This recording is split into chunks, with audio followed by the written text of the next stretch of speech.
Hello, welcome to another edition of Let the Quran Speak. I'm your host, Shabir Ally. Peace be with you and the mercy and blessings of God. In this edition of Let the Quran Speak, I will be discussing Shia Islam. Many of you have requested by email that we should have one such program, and here it is. Now, we have in the last program condemned the present war on Iraq, and of course the occasion calls for a little bit more of that. But to reflect on something I have said in the past, when there is war, people hardly pay attention to what they really need to learn. And of course, we need to understand more about Islam. And I do not want this war to be a total distraction away from understanding what Islam is all about. Our discussion of Shia Islam, however, is relevant to the present situation insofar as we learn that in Iraq, the majority of Muslims are of the Shia persuasion. So we should try to understand something about what motivates Shia Islam. Let's understand something about that. Now, in describing that, I should first make it clear that I am part of the mainstream Sunni Islam. I am not a Shia, and hence what I have to present would be presented with some degree of bias to which I must be alert and which I must bring down to a minimum. To ensure my fair presentation of Shia Islam, I will rely very heavily on a book entitled An Introduction to Shia Islam by Mujan Momin, a very hefty volume consisting of some 400 pages. Very detailed information contained in this book. I will rely on this.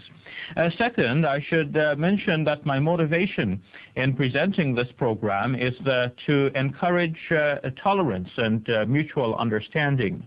The purpose of this program is to build understanding and to build bridges between communities, to make friends and not to create enemies, to bring people together and not to separate them by building dividing walls between sects and groups. So my attitude here and my presentation is not sectarian, but rather for the purpose of promoting understanding. Now, the idea of promoting understanding between groups to keep Islam as a whole and not to divide it is found in more than one places in the Quran. I would like to begin now by offering one such passage from the Quran, and then we will proceed on with the description. Here it is, Surah 23. I will begin with verse number 52. I'll read to you first the Arabic text, and then we will look at the English translation. وَإِنَّ هَذِهِ أُمَّتُكُمْ أُمَّةً وَاحِدَةً وَأَنَا رَبُّكُمْ فَاتَّقُونَ فَتَقَطَّعُوا أَمْرَهُمْ بَيْنَهُمْ زُبُرًا كُلُّ حِزْبٍ بِمَا لَدَيْهِمْ فَرِحُونَ فَذَرْهُمْ فِي غَمْرَتِهِمْ حَتَّى حِينٍ أَيَحْسَبُونَ أَنَّمَا نُمِدُّهُمْ بِهِ مِنْ مَالٍ وَبَنِينَ نُسَارِعُ لَهُمْ فِي الْخَيْرَاتِ بَلْ لَا يَشْعُرُونَ. Let me stop there. That is in Surah 23, starting with verse number 52, which in the English translation reads, "This nation of yours forms one community, while I am your Lord, so heed me.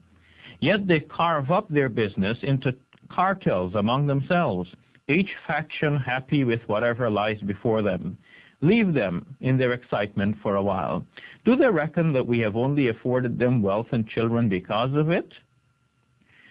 Now, this passage has, of course, its own thrust, its own purpose, its own directed audience, and its aim here is to condemn those people who have broken up the religion of God into many different religions and sects. Within the context here, we are dealing with God's message that he had sent through all of his prophets, including Moses and Jesus. The Quran is insisting here that the religion of God is only one. Now, indirectly, we may apply that to the religion of Islam in particular, to say that people have carved up the religion of Islam into many groups and sects. This, of course, is not the intention behind the message. The intention is that, as it says here, you are one community, you have one God. God is your Lord, you altogether are one community. And yet, what do people do instead? Verse number 53 says, they carve up their business into cartels among themselves. فَتَقَطَّعُوا أَمْرَهُمْ بَيْنَهُمْ زُبُرًا. They have divided up their matter among themselves into groups. كُلُّ حِزْبٍ بِمَا لَدَيْهِمْ فَرِحُونَ. Each group is just simply pleased with what it itself has. So the next verse says, well, just leave them in their deception, in their excitement for a while. Do they think that they have been given wealth and children because of this? They think that because they have divided up into groups and each group becoming stronger, that they are doing well by such division. And of course, the warning that follows from that.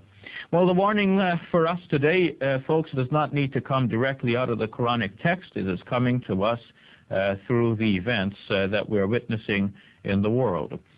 With the division among Muslims, Muslims, of course, have become powerless to become a major force in world politics and in shaping the world towards the betterment infused by the divine wisdom of the Quranic revelation.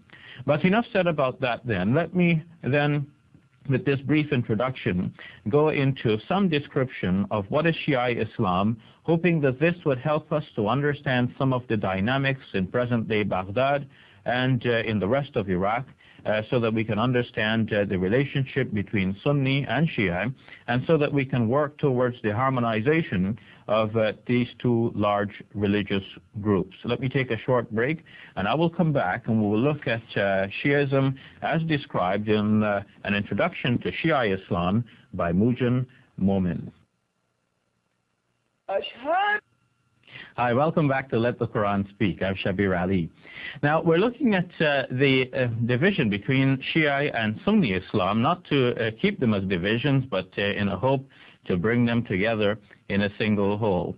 Of all of the people who call themselves Muslims worldwide, about 1.2 billion people in the world's population, some 80% of that is what makes up the mainstream of Islam, or the Sunni population.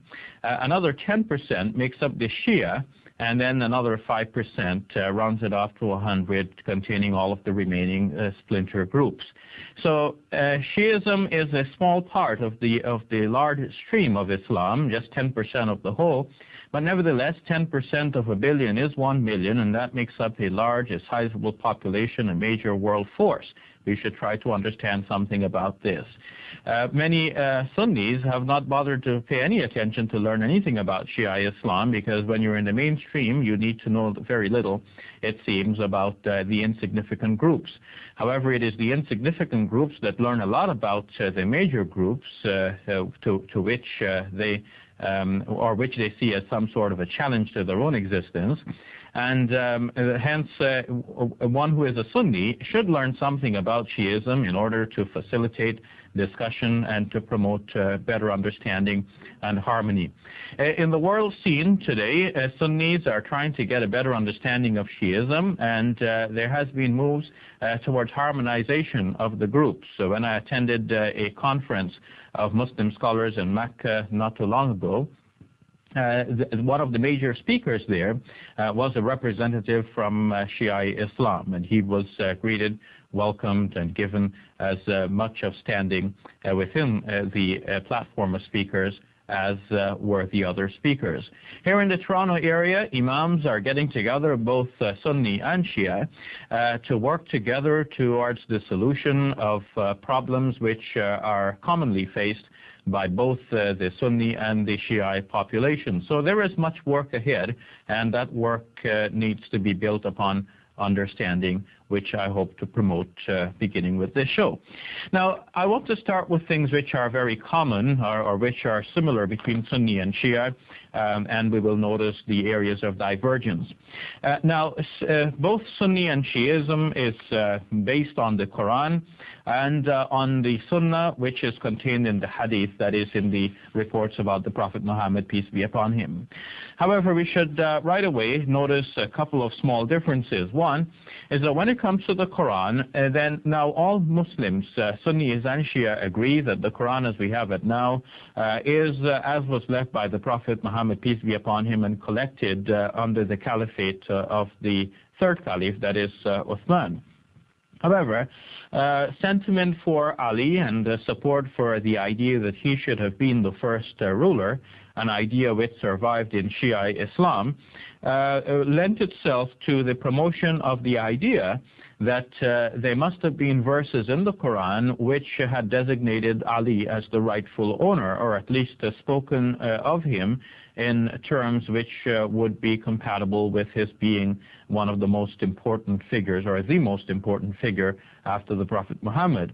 And obviously such verses do not exist in the Quran, and the idea arose that such verses must have been in the Quran at one time, but must have been removed by Sunnis who do not support this claim.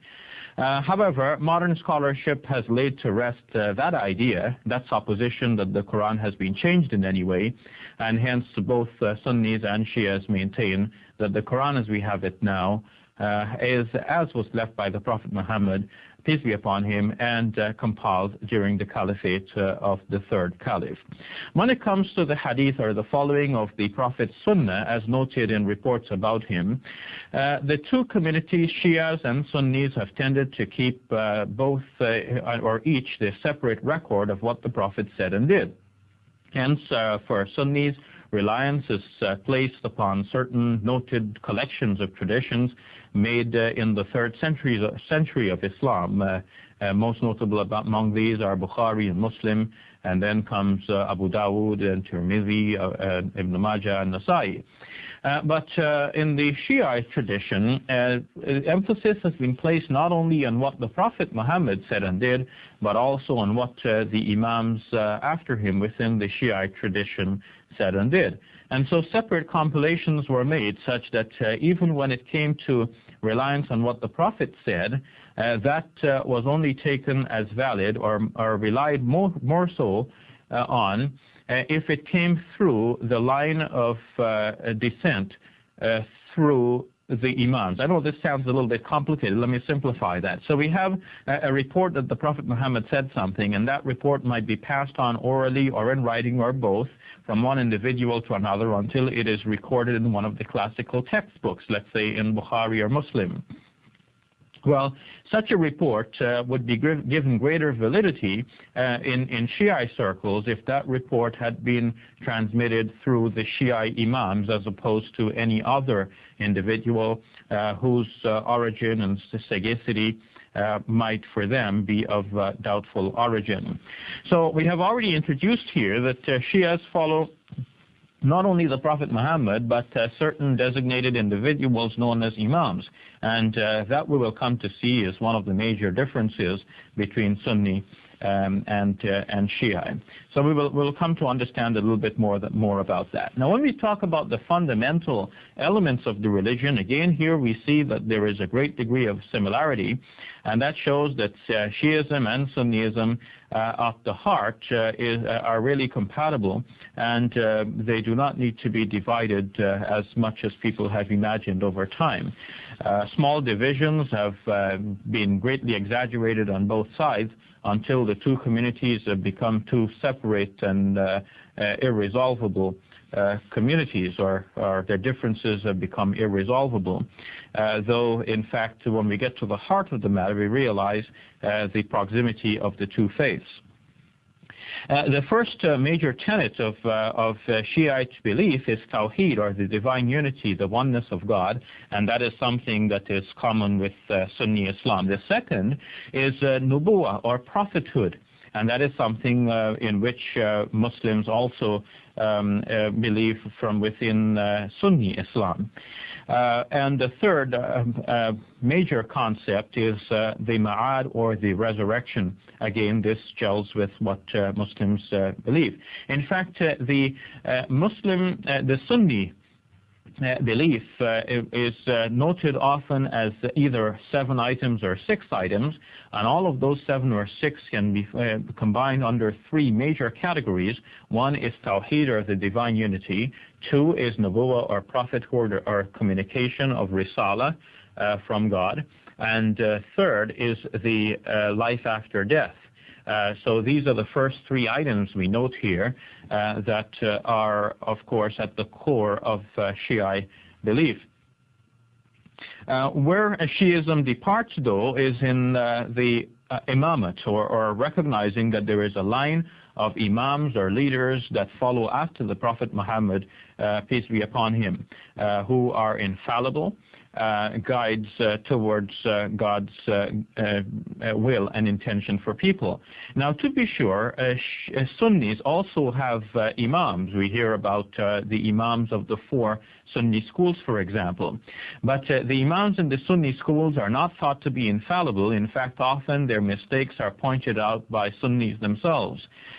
Those are said to be imams only in the sense that their learning, their piety, their ability to guide others have been demonstrated over time, and they have been taken by large segments of the Muslim population as leaders and guides to understand the details of the Islamic law. And hence they have been given the designation imam, but they have not been taken as infallible, nor has it been considered that any one of them has to be universally followed. Whereas, in fact, on the other hand, the 4th doctrine in Shia Islam here is the idea of imamate, the idea that there is a certain succession of rulers after the Prophet Muhammad, each of them being divinely appointed by God, each of them being infallible, and each of them being required to be followed, or, as I should say that another way, that Muslims, all and sundry, are required to follow these imams. And if they do not, then in fact they die as though they were dying in the period of ignorance when Islam's light had not yet shone. The 5th point, however, is a point again on which all Muslims will agree, that is the idea of adl, or divine justice. However, this divine justice came to be explained 2 different ways, one in Sunni Islam and the other in Shia Islam. We do not need to dwell on the differences in the way that is explained, for that will take us into a very long discussion and an unnecessary one. On the whole, the question arose in Islamic history as to how do we explain God's justice when we assert human freedom, and how does the power of God relate to the free will of human individuals to make moral choices? And that came to be explained differently between 2 major groups, the Asharis and the Mu'tazilis, and the Sunnism took the Ashari explanation, and Shias took the Mu'tazili explanation. But at the heart of it, when these explanations are put side by side, we realize we're dealing with a very complex problem, and the solutions for it are not as varied as they may first appear. In fact, many modern Sunnis, in fact, have gravitated close towards the Mu'tazili explanation about the justice, the power, and the knowledge of God, thus, in fact, bringing the Shia and Sunni Muslims in close proximity on this point as well. And so that covers the major doctrines of Shiism. And as you can see, when we consider the major doctrines of Shiism, they are very close to the major doctrines in Sunnism. And hence we have here 2 compatible faiths, separated mainly because of the Shia doctrine of the imama, or that line of imams who necessarily must be followed and who obviously are not followed as imams within Sunni circles, although Sunnis recognize some of the Shia imams as very great scholars and pious men of history. And in fact, we recognize Imam Ja'far as-Sadiq, who is said to be the 6th imam among Shias, as the teacher of Imam Abu Hanifa, who is recognized as one of the leaders of one of the 4 most major schools of following within Sunni Islam. So there are cross currents and interactions and connections, much more than we have time to explore in this short program. But I'm going to take a break, and we'll come back and we'll try to explore a little bit more of that similarity and understand the differences between Shia and Sunni Islam.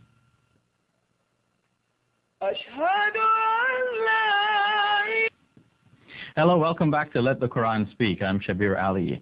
Now, we're exploring the difference between Sunni and Shia Islam to see if, in fact, these are compatible faiths. Now, Iraq is much in the news, and we learned that the majority population of Iraq, a slight majority, is of the Shia persuasion within Islam. We want to understand what is Shiism, especially in response to many of your emails that requested such an exposition.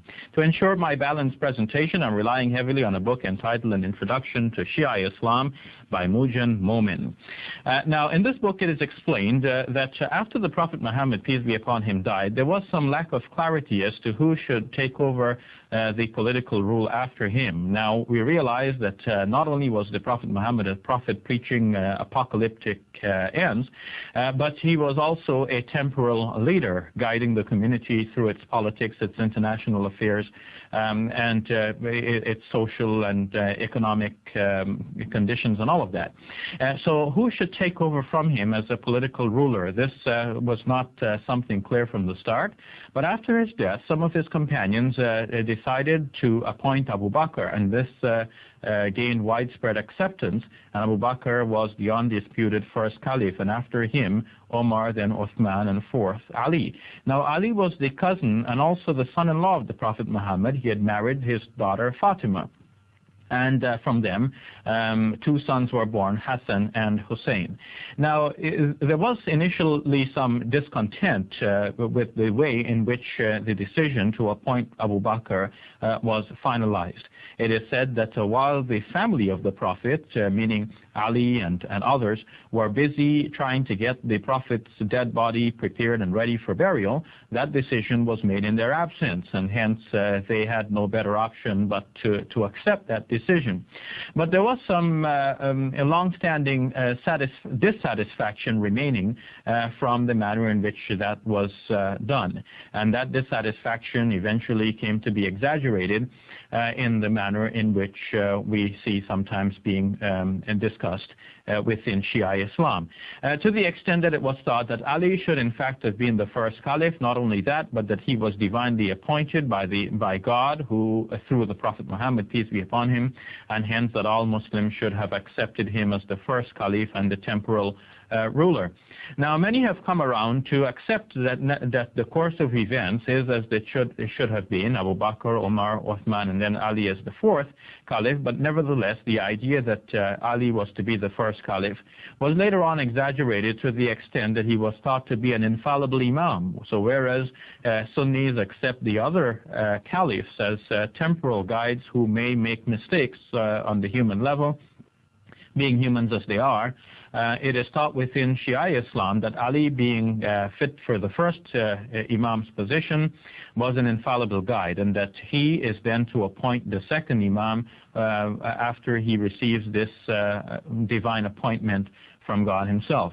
And so that a succession of imams who are each infallible would follow, and then that led up to a continuation of up to 12 imams within the group known as the 12er Shiites, or the Ithna Ashari, being the majority population of Iran, and as we see now in the show, also of Iraq. But there have never been continuous and universal agreement over who exactly should be one imam after another, and imams tended to succeed one after another by heredity, so that the eldest son of the previous imam usually gets appointed to be the next imam.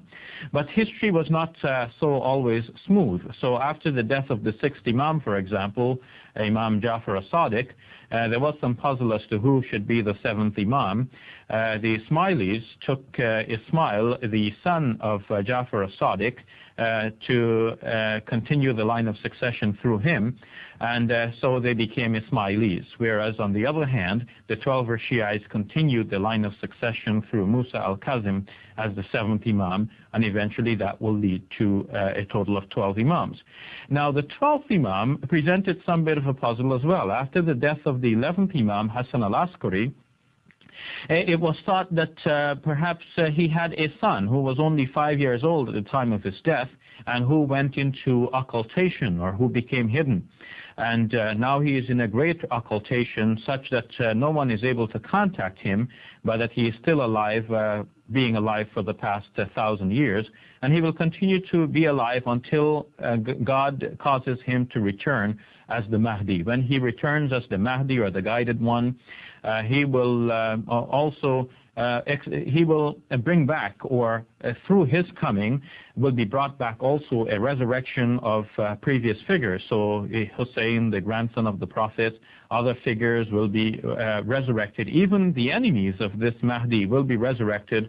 They will engage in a cosmic battle. Jesus will also come back, and that will bring about the end of time. So it is a very complex theology that came to develop as a result of the initial dissatisfaction with the way in which Abu Bakr was first appointed to be caliph. Now, modern historians looking back at this do not take very seriously the claim that this imam has been in occultation and has been in hiding and still remains alive over this 1,000 years. But of course, that is a matter of belief, and one who holds that belief does not require that to be verified or sanctified or confirmed by science. And nevertheless, it is a belief that many have found very difficult to maintain. It is a particularly Shia belief, and it is something that separates Shiism from Sunni Islam. Now, folks, there's so much to deal with. We need to condemn this war a little bit more, but we don't have time to do that now. We need to look at some of your responses, but that too will have to remain for the next program. I would encourage you to support this program so it continues to be aired. Send your check, your money order, your donation to the Islamic Information Center, 1168 Bloor Street West, Toronto, M6H1N1. Allah